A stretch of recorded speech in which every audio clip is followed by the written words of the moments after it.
This is the best airport in the world. Now, I've flown all over the globe, and I usually want to get out of the airport as quickly as possible.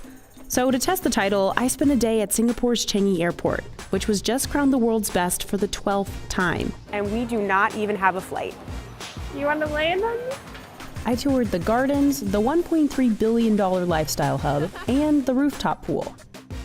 If airports are filled with people trying to go somewhere else, why did this tiny island nation spend so much money to build this place? And what's it really like to spend a layover here?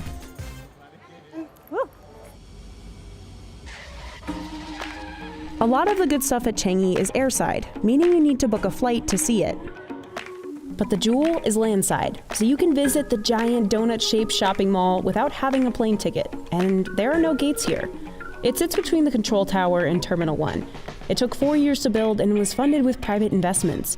If you're airside, the train between Terminal 2 and 3 cuts right through the dome. After, 3 reports on this one terminal in my lifetime as a reporter, finally get to see it. So it's this side, no? Here it goes. It's like the best roller coaster I've ever been on. That doesn't even look real. It looks like all the pictures. Wow. But if you're landside and you don't have a plane ticket, you can still visit the Jewel. You can enter through a footbridge from Terminal 3 ticketing. There are 10 floors to Jewel, 5 below ground and 5 above. In the middle sits the Rain Vortex. At 130 feet tall, it's the tallest indoor waterfall in the world. It runs 24/7, using mostly recycled rainwater. At night, the waterfall is a canvas for a 360-degree light show. The city of Singapore is known for its gardens, so the airport captured that theme inside Jewel with this tiered vegetation, and 99% of these plants are real. You would never believe that planes are taking off on the other side of this. Canopy Park sits at the top of the dome and costs about $6. What? The mirror and hedge mazes cost a bit extra. You can change the gate to block off other people when they come around next time. I feel like I'm in Harry Potter right now. Oh my God, I made it. I got so lost. These skynets tower overhead, and you can pay an extra $13 to bounce on them. Oh my God, the elephant's my favorite. He's so cute. I'm not on fire. These are the Foggy Bowls, and apparently they're a hit among the little kids, which I am one of those, so a hit among me as well. But my favorite part, this glass bottom bridge that hangs 75 feet above the ground.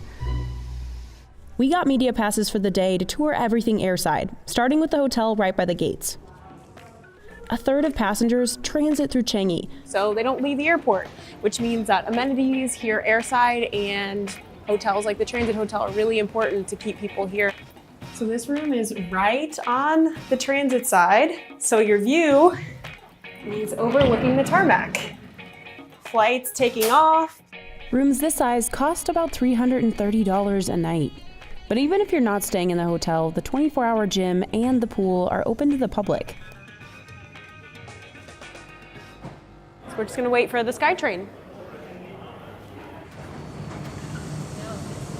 If you wanna plug your phone in here, you gotta do some cycling. I don't know how much more charge I want, actually. Nice little workout before your plane. Also airside, a free butterfly garden. Oh my God, it's so toasty. There's about 1,000 butterflies in here, ranging 40 different species. And we're at an airport. They're teasing me, I just want to pet one. And I loved this koi pond. Are you camera shy? You're coming in hot, man. Woo. I didn't know what I did. And if you've got a longer layover, you can catch a flick. There's even a movie theater, and it's free. It runs 24/7, and I think right now the second Venom film is playing.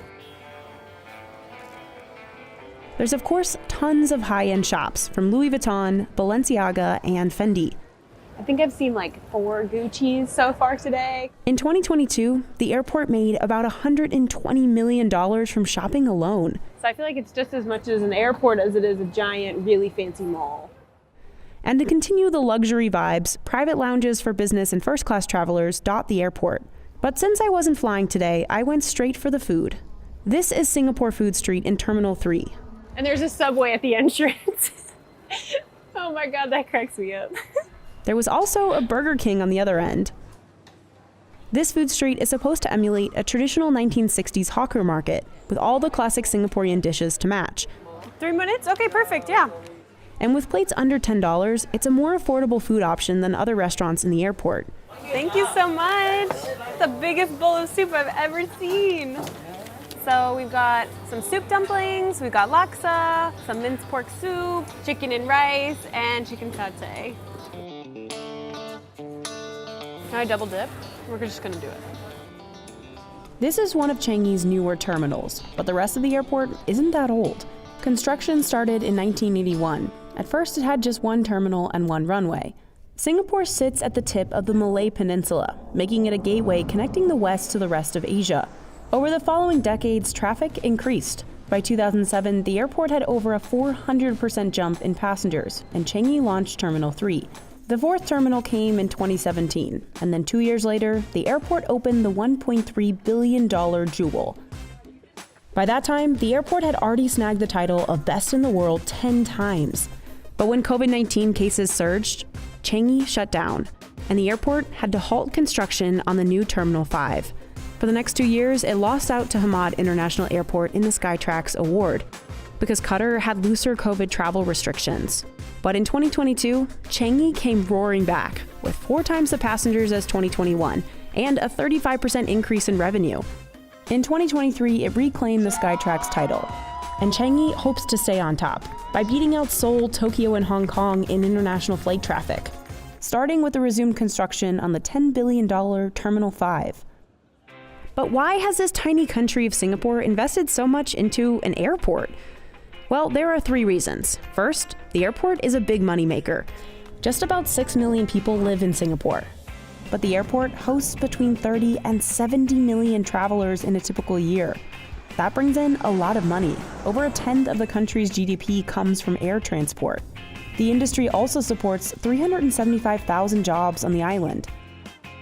Number 2, all the new infrastructure in soon-to-be Terminal 5 will add 50 million passengers onto Changi's capacity, bringing in more flights and revenue. And 3, the airport has to reflect the promise of luxury set by its city and its main airline, Singapore Airlines.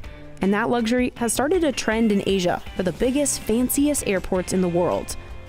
Qatar, South Korea, and Japan have all invested billions in their airports to create luxury travel escapes, effectively locking more utilitarian North American airports out of the top rankings. So after 10 hours in Changi without a flight to catch, my final thought, add this airport. Yes, airport to your bucket list.